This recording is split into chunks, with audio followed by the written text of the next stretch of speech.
I love video games, so it's only natural that I'd be drawn to anime about them, right? Well, the genre is so oversaturated with death games, isekai, and gambling disguised as gaming that you can't really watch gaming at its purest. So I took it upon myself to collect and watch every anime that are just pure, unapologetic gaming anime. But we need some rules to see what anime I'll be covering, which are no people being trapped in games, no anime about games, no games with gambling, and most of all, no death games. This will leave us with the purest form of gaming anime. But even within the video games umbrella, there are still 3 categories that I found, being romance, which I'm honestly surprised by the amount in this genre, esports, those are pretty obvious, and full-dive VRMMOs, which are the biggest category by far. I'll be ranking each anime from worst to best in their given category. I've chaptered everything out so it's easy to jump around, so let's get started with And You Thought There's Never a Girl Online. Our first rom-com, and this anime is something. But for the most part, this anime is actually pretty good. The premise is about a group of friends that meet up in real life. They all play an MMORPG together, and 2 of them, Rushian and Akko, get married in-game. But Rushian, the main character, doesn't really believe there are girls online. He only decides to marry her because the game and the real world are separate. So if there's a cute girl in-game, that's all that really matters. Their guildmaster suggests a meet up to see who everyone is in real life. Rushian then learns that all of his guildmates are actually girls that go to school, and he personally knows one of them. But what matters is what the show is about.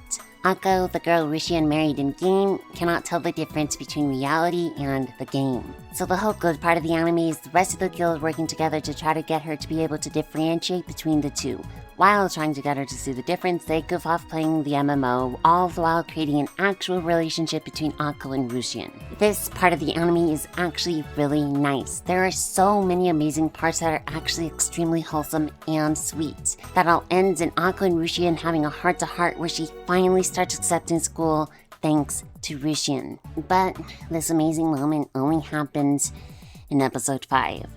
The rest of the anime does have a few good parts scattered throughout, but it's mostly worthless. Multiple fan service-based episodes, which include a completely useless beach episode. So this anime really doesn't do the best after this. Sadly, gamers also couldn't keep strong throughout. This anime started off actually really good. From the first episode, I thought I hit the jackpot. The anime starts with some really good visuals and direction. I may be just saying this because I watched it right after High Score Girl, which we'll talk about later, but this one looks really nice. And episode 1's story really hooked me. Bringing forth all the characters and dropping hints about what's going to happen to them in the future, I really got invested. There was even a games club set up with some interesting characters and backgrounds that I couldn't wait to learn more about. But then they disregarded all of that and turned it into a normal rom-com. Okay, the rom-com bit is good though. I like the main character. He's the average gamer guy minus the toxicity. And all the characters are growing and changing because of each other in the first few episodes. And I'm loving the main love interest. Her molar gap is amazing. The school idol who is hopelessly in love with the main character, so she becomes goofy and clumsy every time she sees him. A very good classic character archetype. So maybe this anime isn't that bad. And it's not. Like, it becomes a love pentagon, where there are 5 people stuck and confused about who's in love with who. I've never seen such a tangled web. Each and every one of them has a different idea of the relationships between each of them. And the more they talk to each other, the more random misunderstandings happen, yet they are all so believable. To the point there's this amazingly done sequence where each one of them was watching a confession by the 2 main characters, all the while thinking completely different things about the relationship of everyone involved. I honestly couldn't get enough. Keyword being couldn't. All of this lasts till like episode 8, and at that point it's kind of impossible for all of this to be continuing. I was really enjoying the first part, but you can't get me to believe that all of this is still happening. By episode 8, most of the love pentagon is started, and a new just love triangle is formed, where it's barely even one, because 2 of the points of the triangle are currently in a relationship. I mean, the last episode was just them talking about why they like games, where there was way too much fan service. Like, that entire episode was pure fan service. It was terrible. And then the anime had the gall to make a joke about what was happening with the actual Gamers Club. Where is that anime, and why am I not watching it right now? Finally, though, we get to the point of actually quality rom-com anime, thanks to the recovery of an MMO Junkie. So what is this anime about? To start off, it's about this girl who was fired from her job and then started to play an MMO. After creating a male character, she befriends a cute girl online and they start hanging out. It then jumps to the future where she's an MMO junkie. So how does she recover? Well, after accidentally bumping into a random guy in real life, we learn that he is the player behind the girl she likes in-game. They don't know who each other are, so when she talks about the event in-game, the guy starts to question that maybe they're one in the same. And then more coincidences happen that confirm it. It's all really adorable because they learn who each other are, and because they already have a relationship in quotes in-game, they already have a base to start off of. Though the amount of coincidences in this anime are really pushing it though. They share an IRL friend but don't know it. They constantly run into each other but don't know it. They used to play a different MMO together but don't know it.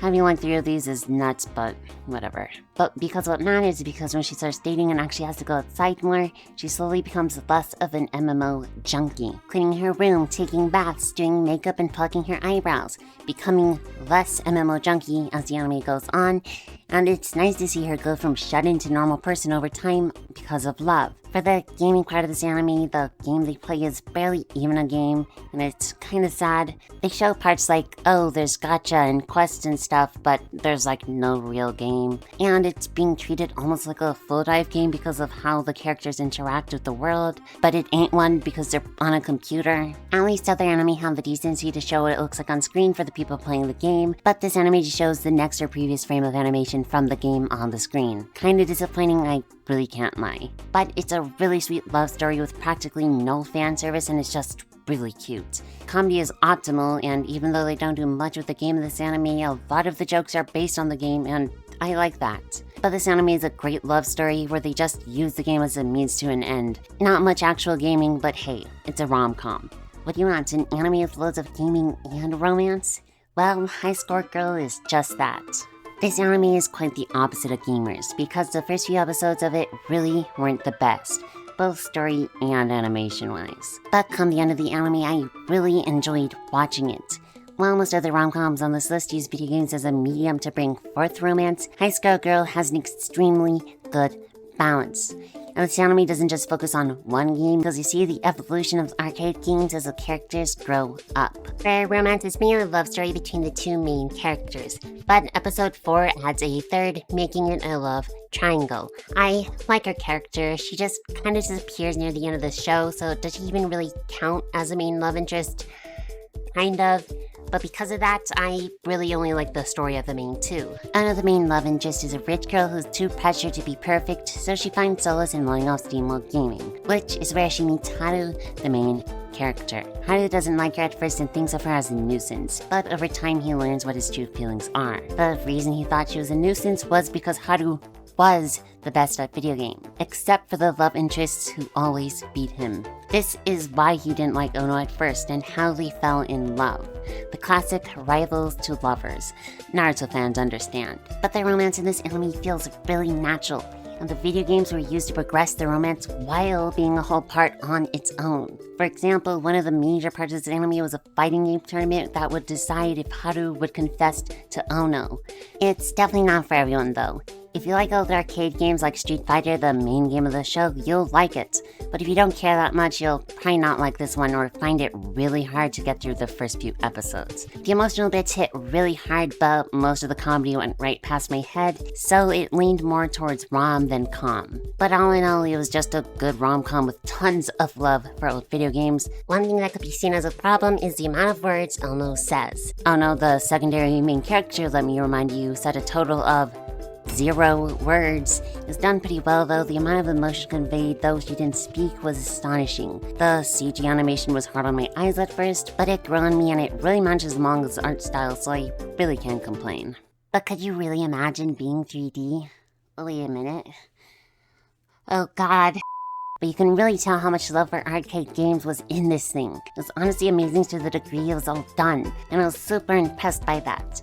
And I just want to reiterate for this one, I really enjoyed watching this anime. What's more impressive is my love story with Yamada-kun at level 999, because it's perfect. First off, hilarious, great jokes, and I love the characters. Yamada's absolutely deadpan and amazing at all times, of course, but Akane is just a riot. I absolutely love her ordeal, which is the main reason why I put this anime as best rom-com. But what is the story about? After getting dumped by her boyfriend, Akane plays the game they used to play together. Then she goes to an IRL event for the game to snoop on her ex. When she accidentally runs into him, she makes a random bystander who reminds her of her guildmate just pretend to be her boyfriend. She learns that he's Yamada, learns that he's a pro gamer, chills heck, and has no real interest in love or being social. So this whole anime is just Akane and Yamada growing closer together. Yamada becomes more social as he spends time with Akane as she learns to like him and games more. The inclusion and mixture of rom-com and games this anime is done pretty well because Yamada is mainly a gamer and doesn't really communicate much. It's through the games that they are able to actually meet up and hang out more. And this gets even easier when the guildmates start trying to get Akane and Yamada together. It really uses the whole game angle practically to its fullest in order to bring them together. Sadly, it's hard to say much more without repeating myself or spoiling big events in this anime, so this anime is just Akane and Yamada hanging out. Akane learns to like games and Yamada learns to like people. All the while, funny things happen, with your occasional drama that you'd expect from a rom-com. It's good stuff, and so I don't repeat myself over and over, that's all I gotta say. It's an amazing anime with absolutely perfect characters and I have no complaint. But that's the end of the rom-coms, and it's time to talk about Protocol Rain, our first esports anime. And this anime is a bit annoying. The characters whack, the game whack, the way the anime tries to portray itself whack. I watched the whole thing as the anime was airing and I just didn't like it. First off, the main character's like, oh, I can't play games, I must focus on school, I did a terrible thing because of the game. The terrible thing he did was not go in a car with his dad somewhere. And because of this, his sister went instead, and they got in a car accident. The dad died and the sister lost her ability to walk. So he felt bad and he said, no more games. All in all, decent so far. It's not actually his fault, but more his dad for crashing, but I can see how if you're a kid you'd blame it on yourself, but whatever. He works at a gaming cafe owned by a friend's dad, who also manages an esports team. The team leaves him because he's broke, so the main characters form a team to win competitions and get money. It's an honest-to-God esports anime, and compared to the rest on this list, bar King's Avatar for now, that's actually super special. Though the game they play is straight-up Valorant, down to the map they play on, that's just straight-up split, like, look at these comparisons, and they even have 5v5 hero-based combat. But I do have to give them credit because they actually went out of their way to make a whole mock game, which compared to other anime is very impressive. And now to the bad part. Despite the high stakes this anime tries to set, it falls short with underdeveloped characters. Each seem to serve a singular, plot-driven purpose. Like, this guy is just a guy, a sometimes goofy, slightly Chinubio gamer who's there to fill a spot. The MC's best friend is there just to be a love interest and be the daughter of the team owner to give the MC a reason to play. The other friend's only trait is that he loves the MC's little sister.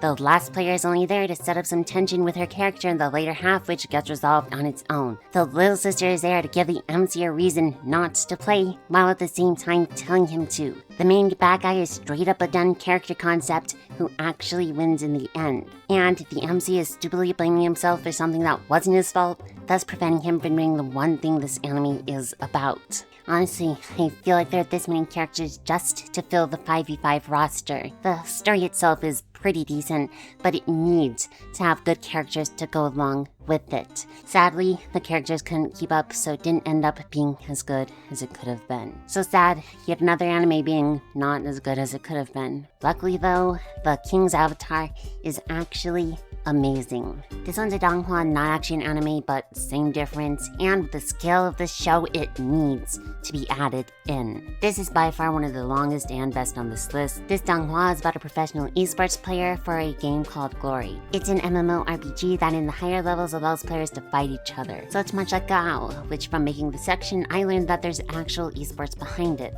Who knew? But he gets fired and is forced to retire, which means he can't play professionally for 1 year, which is a problem because he's getting old. Now, I thought this show was going to be very connected to esports, which it is, but mainly in the later seasons. The show itself is built as follows. Season 1, he gets fired from his team and starts working for an internet cafe. Gets a new account, and because he's the best player and a pro, he takes all the records and losses on anyone that tries to defeat him, other pros included. Season 2, he meets more people in the game and gets stronger while forming an esports team of his own. And finally, in Season 3, is there an actual esports competition.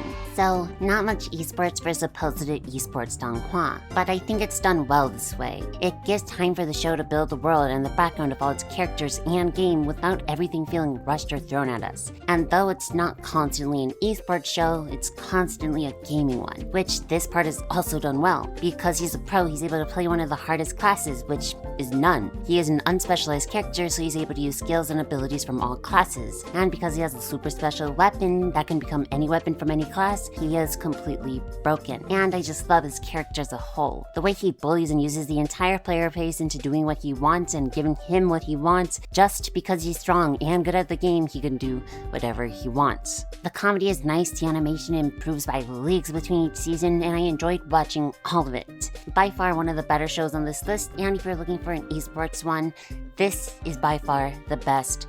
And last, because next we're covering full dive MMOs, starting with the playthrough of a certain dude's VRMMO life. And what else can I say about this anime, but it is mid. First off, the world this anime is set in is stupid. The main character, Earth, dumb name, chooses to be a stealth archer build. He chooses it because it's supposedly weak and he doesn't want to play with people. But of course he eventually gets super strong because the stealth archer build is a classic build. And he also chooses some other weak skills like cooking and alchemy. The first time he starts cooking anything, it smells good and a big crowd comes to buy food off him for a ton of money. And my question is, why aren't there any other players with the cooking skills? Like, please, there is no reason for that not to be a skill that's used. But everyone's freaking out over him being able to make good food, so clearly no one else has tried. I don't know. The alchemy is supposed to be bad because you can buy all the potions you need from NPCs, but for some reason all the NPCs run out of potions, and he's the only one selling them. Like, why would that even be a thing coded into a game in the first place? The whole reason he even built himself this way is that so no one would want to play with him.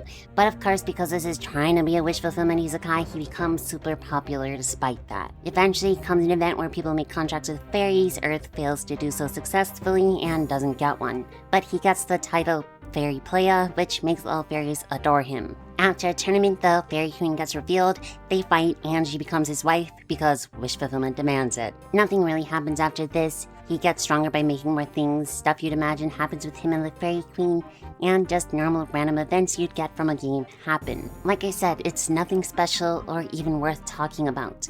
There are way better and worse anime on this list, so coming here for this plain, not even vanilla flavored anime is just worthless. Well, hey, at least Infinite Dendrogram is vanilla flavored. This anime is just bad, man. It has good ideas, but it really doesn't capitalize on them, and the main character just has this need to exact justice and is so Tsunubio I can't even watch. His main attack is called Vengeance is Mine, which is just why? But then you learn it doubles the damage you've taken back at the enemy, so that makes it even worse because all this guy's fighting goes like, take a ton of damage, heal self, takes a ton of damage, heal self again, doubles the damage back, and outclose the enemy. Repeat. Kind of very dumb and stupid. He's got a stupid catchphrase that is blank leaves a bad taste in my mouth, which he says before going on his way to do something good, like, brother, what?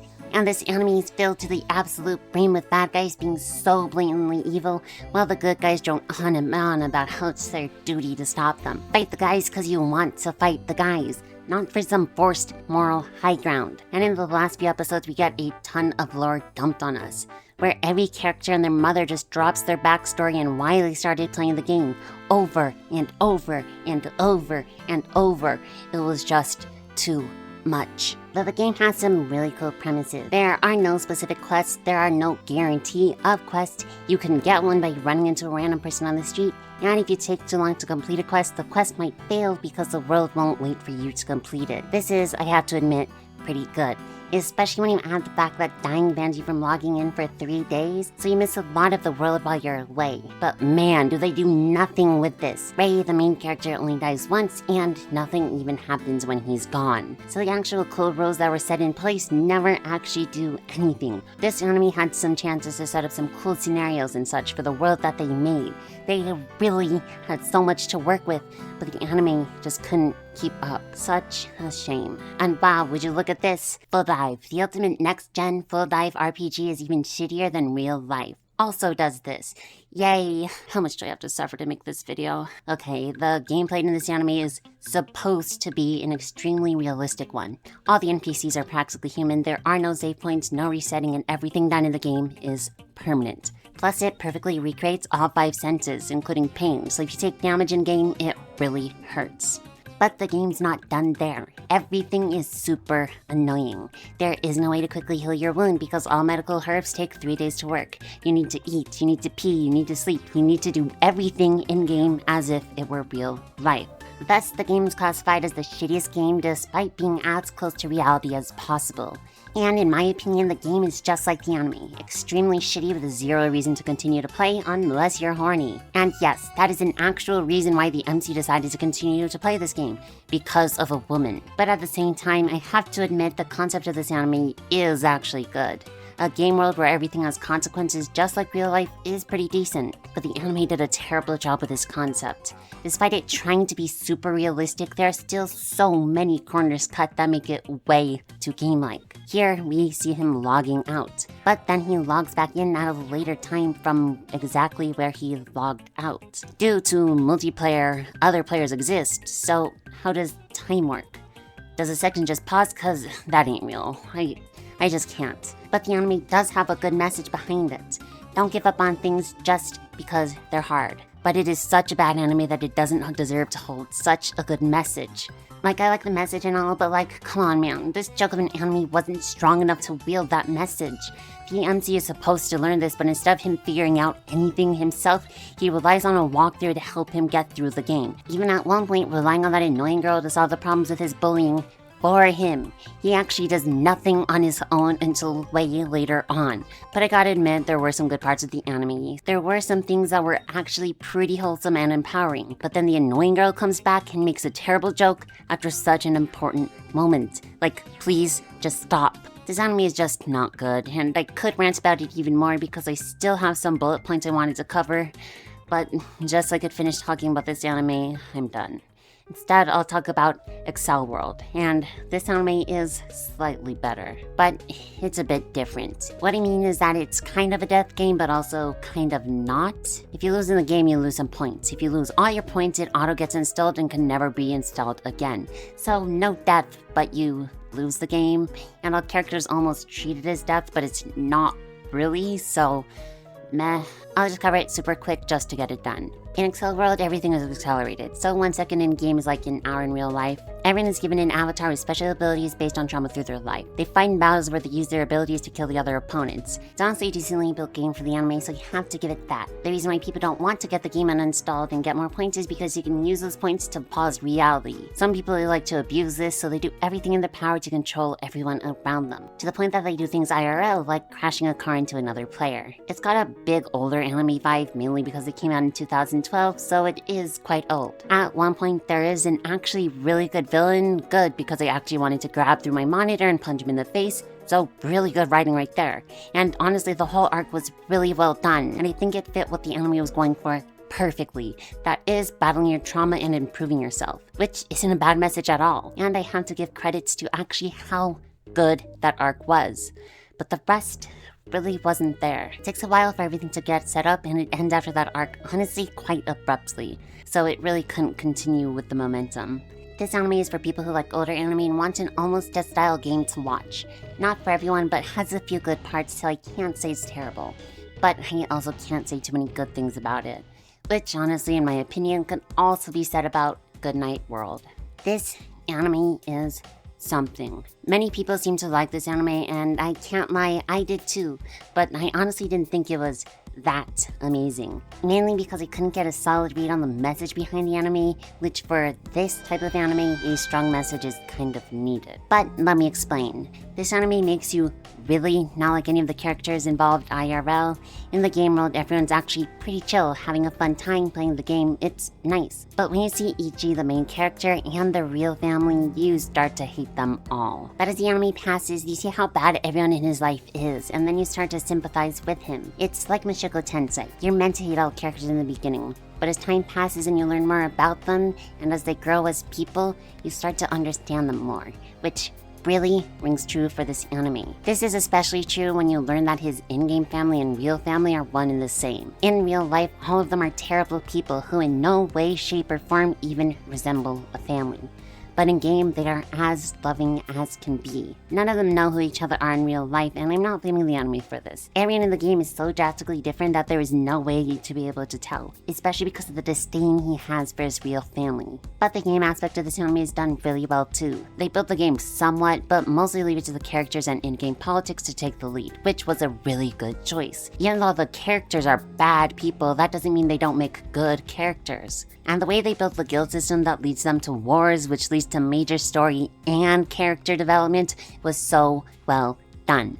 Everything pertaining to the game was done marvelously. But then we get to episode 7 and it becomes a bit of a death game. There's this black bird everyone's looking for. If you capture it, you get 300 million in real life, so people really want it. The problem is, if you get touched by it, you get golden wind requiemed and die eternally. So if you die in the game, you die in real life. Maybe they kind of yada yada over that in the end, so I can't say for sure. But what you do know is it stops being just a gaming anime at this point. But most of it was gaming, so I'm leaving it in. Anyways, I don't get the message. It's trying to say something, I know that. There is a semblance of a message trying to be portrayed by this anime, but by God, I can't figure it out. Like, what is it saying? Don't ignore the real world for the game mode? Don't escape reality with games? The main characters are all terrible people and don't agree with that message, so maybe, I guess. But again, your main characters don't agree with the message. Only at the way end is there a change of heart, but up until the last minute, they are against it. I don't know, but I'm probably the one dumb here. If so many people like it, then I'm probably the one in the wrong. But I just don't get it. But even the dad chose the fake world over reality in the end. So maybe it's love your family no matter what? Hell no. That dad was one of the worst fathers in the entire world. Screw that guy. What in the world was this anime trying to tell us? I don't even know. It's sad and a good story. If we completely ignore any attempt of me trying to think of a good message, then I did really like it.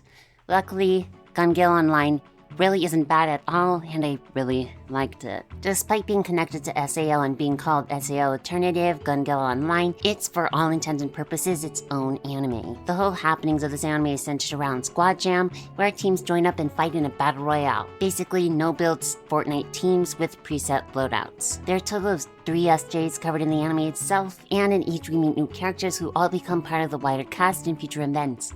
And I really like this anime.